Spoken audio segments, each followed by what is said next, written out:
रहे हैं Hind 24 TV. Samajwadi party के किराकत विधानसभा के विधायक पद के प्रबल दावेदार डॉक्टर दिलीप कुमार गौतम ने सरकार पर साधा निशाना, बताया उनकी कमियां। उनके साथ समाजवादी पार्टी के कार्यकर्ता इमरान हुसैन, विजय पटेल, विनोद सरोज, शैलेश वर्मा, राज यादव, योगेश गौतम एवं प्रदीप कुमार गौतम उपस्थित रहे। जब हमारे संवाददाता कपिल देव सिंह जी की डॉक्टर दिलीप कुमार गौतम से बातचीत हुई तो उन्होंने बताया कि वर्तमान सरकार ने जो भी वादे किए उसमें वह फेल हो गई, चाहे वो रोजगार हो, चाहे महंगाई हो, चाहे बेटी पढ़ाओ बेटी बचाओ का जो फार्मूला हो, सब के सब फेल हो गई। यहाँ तक कि जब उन्होंने यह बताया कि सरकार ने बड़े बड़े वादे किए थे, कहा था कि गड्ढा मुक्त सड़क होगी, लेकिन अब सड़क गड्ढा युक्त हो गई है। उन्होंने कहा कि हमारे प्रदेश में, हमारे देश में सरकार बनाने में सबसे अहम भूमिका मीडिया का रहा है, तो हम सभी पत्रकार बंधुओं से यह निवेदन करते हैं कि सच्चाई को दिखाएं, क्योंकि वर्तमान सरकार को सच का आईना दिखाना बहुत ज़रूरी है। आइए सुनते हैं जौनपुर से हमारे पत्रकार कपिल देव सिंह जी की किराकत विधानसभा के विधायक पद के प्रबल दावेदार डॉक्टर दिलीप कुमार गौतम से खास बातचीत। सर, आज मैं आपसे जो मिलने के लिए आया हूँ, और सबसे पहले तो मैं अपने चैनल में आपका स्वागत करता हूँ। बहुत धन्यवाद। और आप वर्तमान सरकार के नीतियों और कार्यशैलियों के बारे में दो शब्द कहिए। देखिए, सबसे पहले आप सभी पत्रकार बंधुओं का मैं धन्यवाद ज्ञापित करता हूँ कि आपने इस विषय पे बात करने के लिए यहाँ पर आप लोग आए हैं जनपद जौनपुर में। जैसा कि आपने कहा कि सरकार की नीतियों के बारे में क्या कहना है। जब से भारतीय जनता पार्टी की 2014 में केंद्र में सरकार आई है और वर्तमान में योगी की सरकार उत्तर प्रदेश में आई है, नौजवान बेहाल है, किसान बेहाल है, व्यापारी परेशान है और महिलाओं पर अत्याचार बढ़ गए। उसको लेकर के सरकार के पास कोई ठोस कदम, कोई ठोस नीतियां नहीं हैं और जिसके चलते आज पूरा उत्तर प्रदेश, क्योंकि कुछ ही दिनों में उत्तर प्रदेश के चुनाव होने वाले हैं, उसके बावजूद भी भारतीय जनता पार्टी की सरकार, माननीय योगी आदित्यनाथ जी मुख्यमंत्री हैं। अगर आप उनसे पूछिए कि आपने पिछले 5 सालों में क्या किया है तो उनके पास कोई जवाब नहीं है। उनके पास जवाब है झूठ बोलने का, उनके पास जवाब है झूठे विज्ञापन देने का, उनके पास जवाब है विधानसभा में झूठे जो जवाब देने का, झूठे तरीके से चीज़ों का बहकाने का। तो वर्तमान जो योगी की सरकार है, युवाओं के सवाल पर, महिलाओं के सवाल पर, किसानों के सवाल पर, व्यापारियों के सवाल पर सारी जगह विफल नज़र आती है।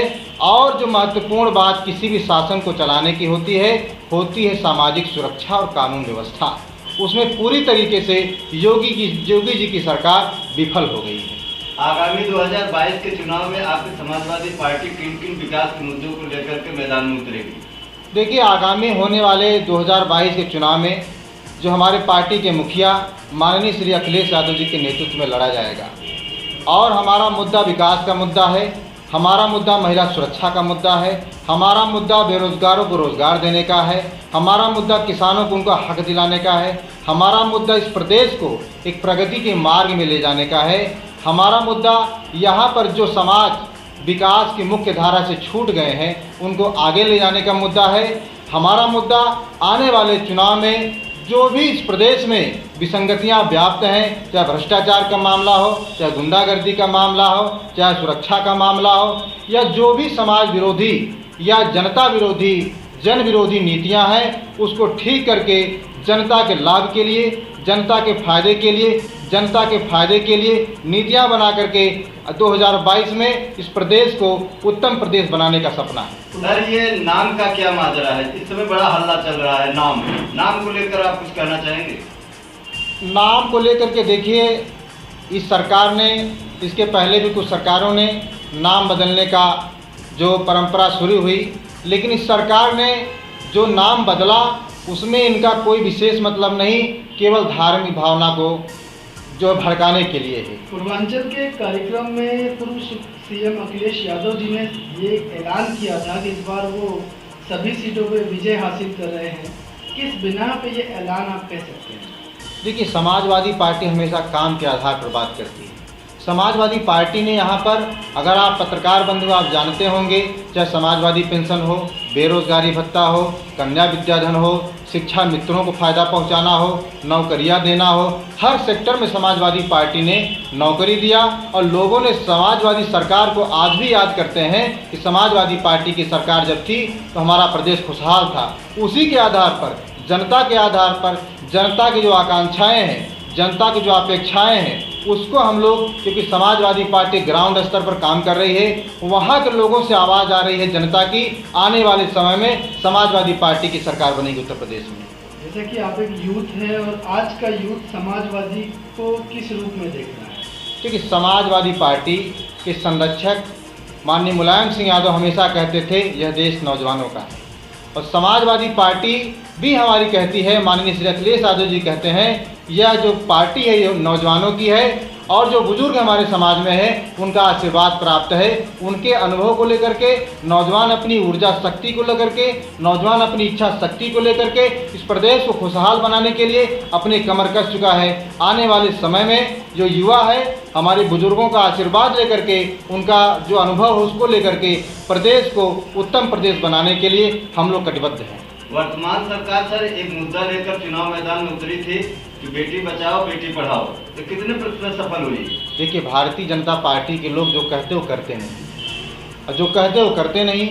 आप देखिए, जब से इन्होंने कहा कि बेटी बचाओ बेटी पढ़ाओ, बेसिकली इन्होंने कहा कि बेटी बचाओ, लेकिन बेटी किससे बचाओ? ये बेटी किससे बचाओ? भारतीय जनता पार्टी के लोग आप देखिए, उनके इतिहास को देख लीजिए, जो वो कह रहे हैं उसके उल्टा कर रहे हैं। बेटियां सुरक्षित हैं। आप देखो, ब्लॉक प्रमुख के चुनाव में महिला साथियों का चीरहरण किया गया, उनको जबरन के पल्लू खींचे गए। महाभारत में चीरहरण का एक वाक्य, उनके जो पल्लू खींच रहे हैं, उनका साड़ी खींच रहे हैं। उत्तर प्रदेश की सरकार दावा करती है गौशाला पे लाखों करोड़ों रुपए खर्चा करता है, आप उस पर क्या कहना चाहते हैं? देखिए, हम कहते हैं कि जो जनजीवन का सवाल है, जो पशुओं का सवाल है, हम कहते हैं गाय हो या कोई और पशु हो, हमको उसको धार्मिक नहीं, हम सबकी आस्था है। हम लोग गाय का दूध पीते हैं, गाय का सम्मान करते हैं, लेकिन कुछ रिलीजन से जोड़ करके उसको देखा जाना चाहिए। मुझे लगता है कि इस तरीके की बात नहीं करनी चाहिए कि किसी पशु को किसी रिलीजन से जोड़ा जाए, क्योंकि गाय को हम सब सम्मान करते हैं। हमारे शास्त्रों में लिखा गया है, वेद में लिखा गया है, पुराण में लिखा गया है, गाय की सब लोग पूजा करते थे और आज भी करते हैं लोग, आज भी सम्मान करते हैं लोग। लेकिन आप किसी धर्म से न जोड़े उसको कि आप उसके ठेकेदार बन जाओ। ठेकेदार बनने में समस्या हमको है। किसी भी चीज़ को आप कहिए, भाई देखिए, धार्मिक आस्था के साथ किसी को खिलवाड़ करने का भारतीय संविधान इजाज़त नहीं देता है। इसलिए हमको उससे बचना चाहिए, बार बार बचना चाहिए।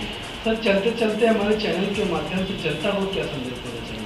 देखिए, जनता को संदेश देना चाहता हूं कि आप इस सरकार को देख लीजिए। लोग कहते थे भाजपा की सरकार आएगी, अच्छे दिन आएंगे, उनको गुमराह किया गया, उनको बहकाया गया। लेकिन अब उत्तर प्रदेश की जनता बहकने वाली नहीं है। इन्होंने खुद अनुभव करके देख लिया गया। कहे प्रत्यक्षम किम प्रमाणम, कि प्रत्यक्ष का कोई प्रमाण नहीं होता है। पहले उन्होंने किताबों में पढ़ा कि भारतीय जनता पार्टी की सरकार आएगी तो हमारे लिए अच्छा काम करेगी, लेकिन इन्होंने देख लिया कोरोना महामारी में इन्होंने जो त्रासदी लाई नोटबंदी को लेकर के, इन्होंने जो त्रासदी लाई कोरोना में, जिस तरीके से व्यवस्था अस्पतालों में फैली। हम सब लोग गांव में रहते हैं, हम लोग देखते हैं किस तरीके से ऑक्सीजन नहीं मिली लोगों को, लोग मर गए। लेकिन इनको क्या है, इनको हिंदू पे वोट मांगना है।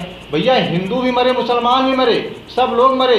हम तो कहते हैं मानवता मरी, मानवता मरी इस कोरोना काल में। आप किसी धर्म जाति से न जोड़ें। इसलिए पूरी तरीके से सरकार विफल रही कानून व्यवस्था के आधार पर, सुरक्षा के सवाल पर, स्वास्थ्य व्यवस्था के सवाल पर, सारी जगह फेल हो गए। अब इनके पास देखिए किस तरीके से जनता में गुमराह करेंगे, ये भड़काएंगे, लोगों को बहकाएंगे। लेकिन मैं कहना चाहता हूँ, आने वाले समय में उत्तर प्रदेश की जनता समझ चुकी है और माननीय श्री अखिलेश यादव जी को इस प्रदेश का मुखिया बनाने के लिए, इस प्रदेश का मुख्यमंत्री बनाने के लिए पूरी तरीके से कटिबद्ध है। जाते जाते सर, मैं आपको ये कहना चाहता हूँ कि 2022 में समाजवादी पार्टी कितनी सीट ला रही है?